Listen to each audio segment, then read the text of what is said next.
औरत का शौहर के बगैर ससुराल में रहना।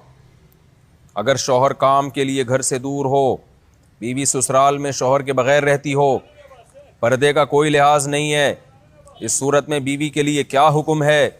शौहर के साथ रहे या ससुराल में? अगर शौहर साथ नहीं रखता बल्कि अपने घर वालों के साथ रहने पर मजबूर करे तो बीवी क्या करे? तारिक साहब इस्लामाबाद से।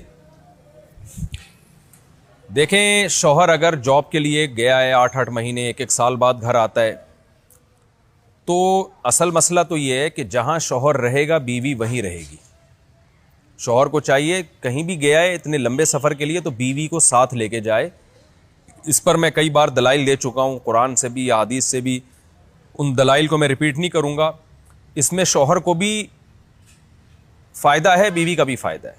गुनाह से दोनों बचेंगे, फितने का अंदेशा कम होगा। इतने इतने अरसे इस दौर में बीवी से दूर रहने में इंसान में ख़तरा होता है कि गुनाह में मुब्तला ना हो जाए।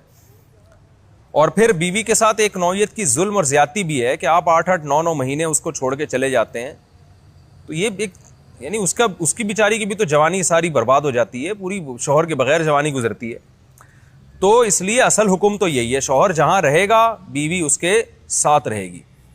लेकिन बाज़ गरीब लोग होते हैं, उनके पास वसाइल नहीं होते हैं, सऊदी अरब में मजदूरी की जॉब कर रहा है, वो बीवी को साथ रख नहीं सकता। अगर रखेगा तो खर्चे इतने बढ़ जाएंगे कि वो कमाएगा क्या फिर। बाज़ लोग मजबूर होते हैं, दुबई में रह रहे हैं, कह रहे हैं फ्लैटों का किराया इतना है, बीवी को यहाँ रखा तो भाई हम बचेगा ही कुछ नहीं हमारे लिए।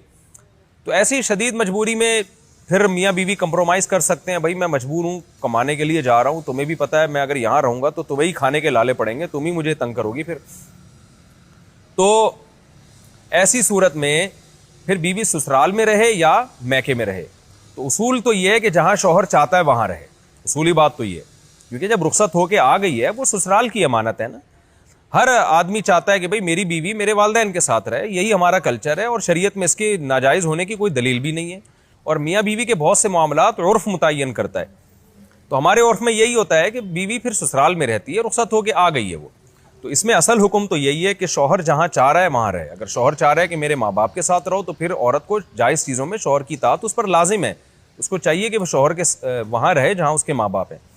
लेकिन अगर वाकई ससुराल में उस पर जुल्म हो रहा है, बहुत ज़्यादा बेपर्दगी हो रही है एहतियात के बावजूद, या खुदा न ख्वास्ता जवान देवर हैं, ख़तरा है खुदा न ख्वास्ता। आमतौर पर हमारे माशरे में ऐसा ख़तरा होता नहीं है, खैर अल्हम्दुलिल्लाह गालिब है, लेकिन बाज़ दफ़ा ख़तरा भी होता है।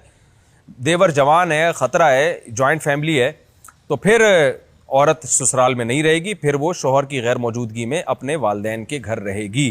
फिर ऐसी सूरत में शौहर को भी चाहिए कि वो बीवी को फोर्स ना करे, अपने देवरों के साथ रहने पर मजबूर ना करे। उसमें फितने का अंदेशा बहुत ज़्यादा है। नबी सल्लल्लाहु अलैहि वसल्लम ने फरमाया अलहम वो मौत, यानी मौत की तरह देवर को करार दिया गया है एहतियात के मामले में। तो मैं देवरों पे बदगुमानी नहीं कर रहा कि बहुत से देवर भी बयान सुन रहे होते हैं, वो कहते हैं यार हमें ये बना के पेश कर दिया, हम तो बहुत अच्छे हैं। आपके अलावा की बात कर रहा हूँ, जो मेरा इस वक्त चैनल देख रहे हैं उनके अलावा की बात कर रहा हूँ। लेकिन बहरहाल एहतियात ज़रूरी है। शौहर दूर हो, जवान भाभी हो घर में और देवर भी हों, तो अल्हम्दुलिल्लाह हमारे माशरे में खैर गालिब है। लेकिन कहीं भी फितने का अंदेशा होगा तो वहाँ पर फिर औरत अपने वालिदैन के साथ रहेगी।